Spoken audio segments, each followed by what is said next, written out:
DSS, memahami konsep Dynamic Spectrum Sharing. Apa itu DSS?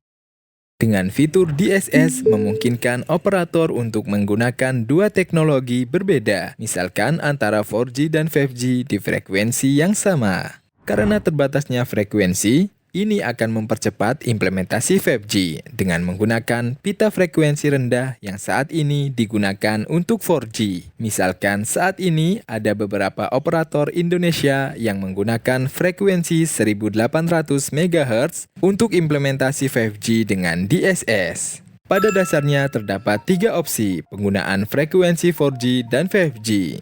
Opsi pertama, refarming, yaitu mematikan 4G kemudian digantikan 5G di frekuensi tersebut.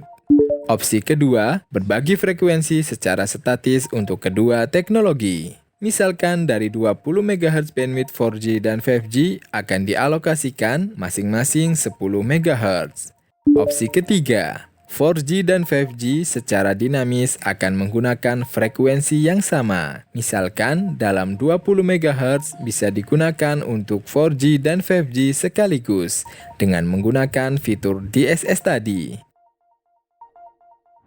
Prinsip teknis DSS antara 4G dan 5G. Sistem 4G dan 5G perlu disinkronkan dalam domain waktu dan frekuensi.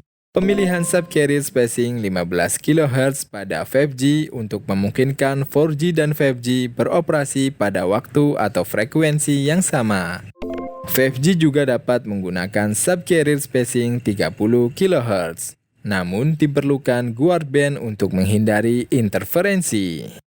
Transmisi 5G sebagian besar beroperasi di sekitar 4G reference signal (CRS). Digunakan beberapa teknik untuk mengantisipasi overlap dengan CRS. Cara kerja fitur Dynamic Frequency Sharing. Cara mengoperasikan 5G PDSCH di sekitar sinyal 4G. Dengan teknik rate matching di sekitar 4G CRS. Menggunakan subcarrier spacing 15 kHz. 5G PDSCH di rate match dengan 4G CRS. 5G UI akan mengabaikan subcarrier 4G CRS saat mendekode 5G PDSCH.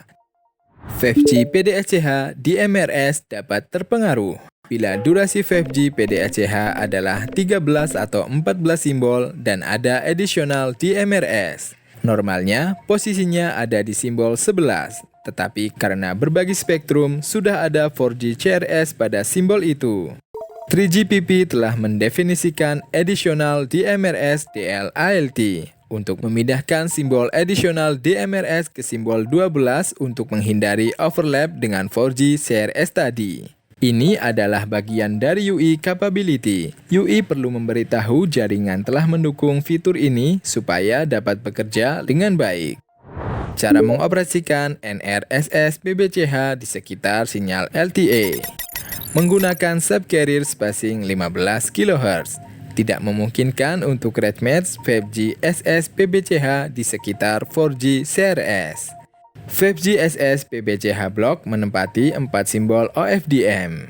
Karena di 4G ada maksimal hanya 3 simbol kosong per slot, atau bahkan hanya 2 saat menggunakan 4 antena port.